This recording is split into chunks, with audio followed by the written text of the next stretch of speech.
Well, hello everybody. I wanted to talk to you today in this video about something that I think is maybe not too common, but something that may help a few of you. And that's the idea of going through a midlife crisis twice at the same time.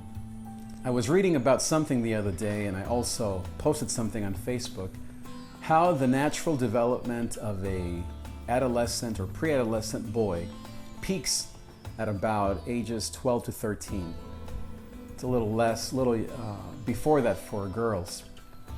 Basically, that's the time when the frontal cortex, or the front part of your brain, the rational part of our brains, fully develops. A part that is rational and that makes connections between feelings and actions. And in my case, as maybe it is the case for other people, because that's when what I would call childhood trauma happened, mostly going through a war and going through a separation from my parents, I think that natural development was delayed for about 20 years.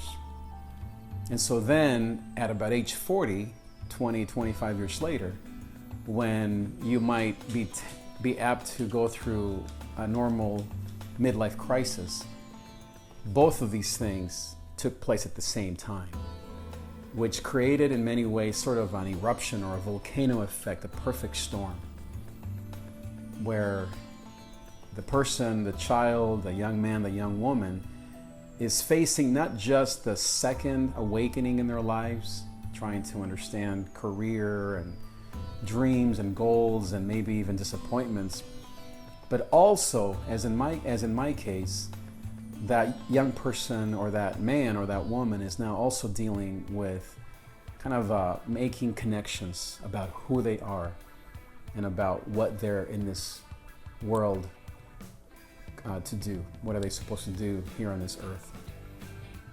And so, to me, what that looked like was, as I said, sort of a perfect storm, which created a lot of fear, a lot of anxiety. At the same time, it created this huge high of finally understanding kind of what I was created to do. Finally being bold enough to say to the world, this is me, this is who I am. Amidst that, and maybe as the undercurrent, there was grace, the grace of God that I think is the common denominator and really the great help, the great source of all that is good. And so what I wanted to tell you is, if you perhaps are someone that, like me, you were in a time maybe at that age of 11, 12, and 13 when you went through something that delayed your natural development, you might be going through the double portion, or maybe the double whammy, or the double midlife crisis.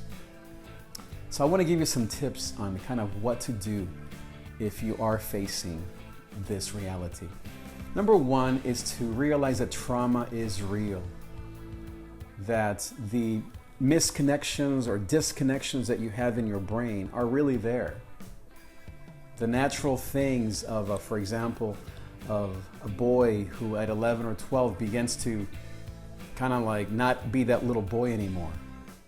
Those natural things that your brain does, and that as a teenager, your brain naturally begins to make things happen, and you have body changes in your body and changes in your emotions. Because that's delayed, that may not happen until the end, and that causes trauma. Trauma is real. And I just want to give you that comfort that you might be confused on why you seem so different than everybody else, why you disconnect, and yet why you connect so easily. It's that paradox and that dichotomy that most humans live with of, I want you, but I also don't want you. I am open, and yet I resist you at the same time. Trauma is real. Number two is the grace of God is greater than your trauma. As I said, that is the biggest truth of my life and all the people that I talk to. And many people don't understand yet either of these first two principles. They're either in denial about the trauma, they act out in different ways, or they're not yet aware of the grace of God. They become very negative. They become pessimists. They give in to the worst of them, whether that is a sexual addiction, alcoholism, mental disease, or drivenness and perfectionism. But the grace of God is something that is truly present, and it just needs to be thought about and I would say understood. Number 3 is the importance of a nuclear family, of a mother and a father that love you, cannot be underestimated. There's so much brokenness in this world, so much need for mentorship and I would say kind of like adopted parents, adopted aunts and uncles to really nurture a child. So I'm not underestimating any of that.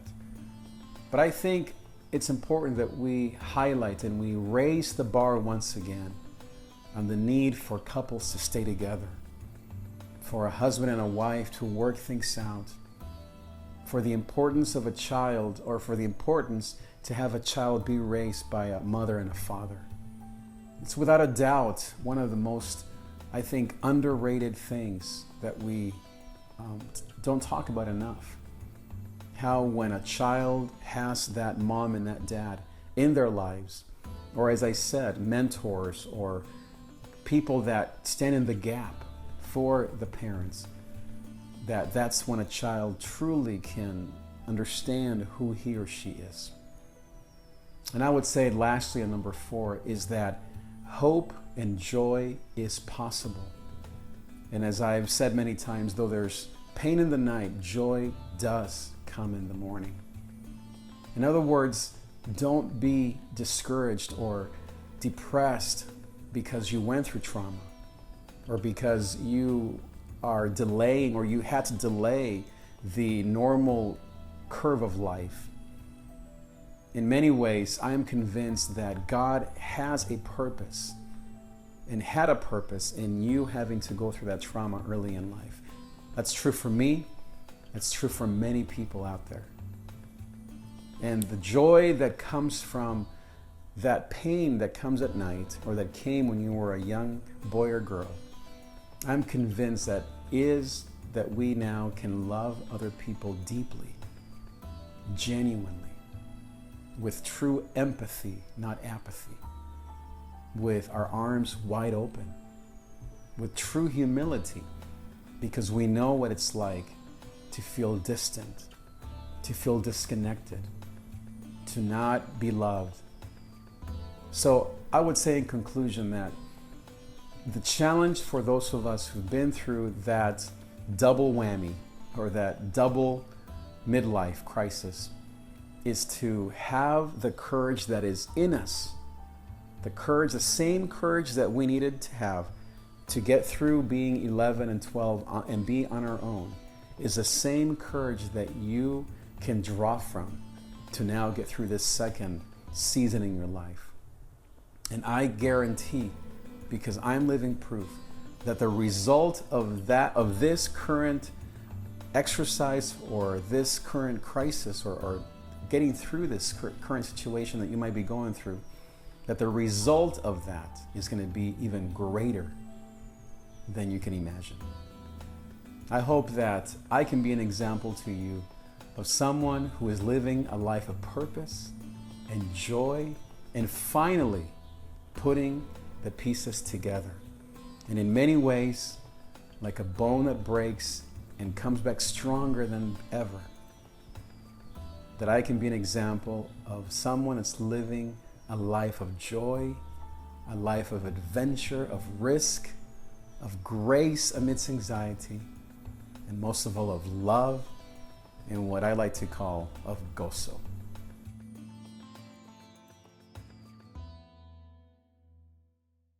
Hey guys, did you like this video? There are 3 things you can do to continue to enjoy these wonderful videos and podcasts of joy helping you overcome fear, anxiety, and depression. Number one, subscribe to my YouTube channel. That is going to be the easiest way for you to get all of these videos sent directly to your inbox. You don't have to go look for them on Facebook. You can just get that email and immediately enjoy this content of joy. Second, go to my website, davidTrig.com/anxiety, and get my free article called High Anxiety, How Anxiety No Longer Defines Me. And then lastly, also on my website, go and sign up for the free weekly newsletter so that you can get links to a podcast version of these videos, articles that I'm writing, and places where I'm speaking, or where you can also get a hold of me if you want to have some coffee or talk on the phone about your desire to find joy in the middle of your anxiety, your fear, and your depression. Most of all, thank you so much for your support and for being committed to your life and overcoming fear, anxiety, depression, and most of all, being a person that's living la vida gozo.